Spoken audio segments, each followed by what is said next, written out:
అనంతపురం జిల్లా బ్రహ్మసముద్రం మండలం ఎన్నికల ప్రచారంలో ప్రజలకు ఏం చేశామనేది మాట్లాడాలి కానీ వ్యక్తిగత విమర్శలు చేయడం సరైన పద్ధతి కాదని కూటమి అభ్యర్థి ఆమిలేని సురేంద్రబాబు తీవ్ర స్థాయిలో వైకాపా నాయకులపై మండిపడ్డాడు. బ్రహ్మసముద్రం మండలం ముప్పలకుంట, పిల్లలపల్లి, కోనాపురం, సంతే, కొండాపురం పలు గ్రామాల్లో కూటమి అభ్యర్థి ఆమిలేని సురేంద్రబాబు రోడ్ షో నిర్వహించారు. మహిళలు పెద్ద ఎత్తున హాజరై హారతులు పట్టారు. ఆయా గ్రామాల్లో తెదేపా నాయకులు, అభిమానులు గజమాలతో సురేంద్రబాబుని సత్కరించి గ్రామాల్లోకి ఆహ్వానం పలికారు. వైకాపా నాయకుడు ఒకరు నన్ను డేరా వేసుకొని ఉన్నావని అంటున్నాడు. ఆయన కూడా డేరా వేసుకొని ఉన్నాడని, అది తాత్కాలికంగా నేను ఉండడానికి, ప్రజలకు అనుకూలంగా ఉండడానికి ఏర్పాటు చేసుకున్నది అని కూటమి అభ్యర్థి ఆమిలేని సురేంద్రబాబు అన్నారు. అక్కడ అధునాతనంగా ఇల్లు నిర్మించాలని, ప్రజలు ఎప్పుడైనా అక్కడికి రావచ్చని అన్నారు. వ్యక్తిగత విమర్శలు చేశారని విమర్శించారు.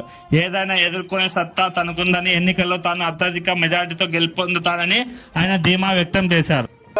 అవమానిస్తే మనం దాని గురించి పదే పదే మాట్లాడితే అది మనకే అవమానం. ఎందుకంటే ఒక చేతకాని దద్దమ్మ, ఒక చేతకాని వెధవలు ఇలాంటి మాటలు మాట్లాడతారు. వాడిది ఈ రోజుకైనా ఇప్పుడు 5 ఏళ్ళు అయింది. అదేదో తెలుగుదేశం పార్టీ ఇచ్చిన డబ్బులు తినేసి కక్కేసి ఒక షెడ్డు మాదిరి కట్టుకున్నాడని అందరూ చెప్పుకుంటున్నారు తెలుగుదేశం నాయకులే. అలాంటి పని నేను ఎప్పుడూ చేయలే, ఎవరికి మోసం చేయలే, వాళ్ళకు కూడా ఎప్పుడు హామీ చేయలేదు. ఏదేమైనా కూడా ధైర్యంగా ఎదుర్కొనే సత్తా మాకుంది, ఎదుర్కొంటాం. ఇప్పుడు కూడా ఎదుర్కోబోతున్నాం.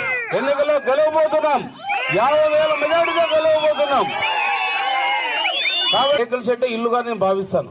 ఒప్పుకుంటారు కదా? ఒప్పుకుంటారు కదా? ఎవడైతే అది రేకుల షెడ్డుగా అనుకొని దాన్ని డేరా అంటున్నాడు, వాడు కూడా ఆ పక్క రేకుల షెడ్ వేసుకొని వాడు కూడా అక్కడే ఉంటున్నాడు. వాడు కూడా డేరాగాడే కదా? వాడు కూడా డేరాగాడే కదా? కరెక్ట్ కదా? వాడు కూడా డేరాగాడే, వాడు కూడా మోసగాడే. కానీ నేను మోసగాడు కాదు.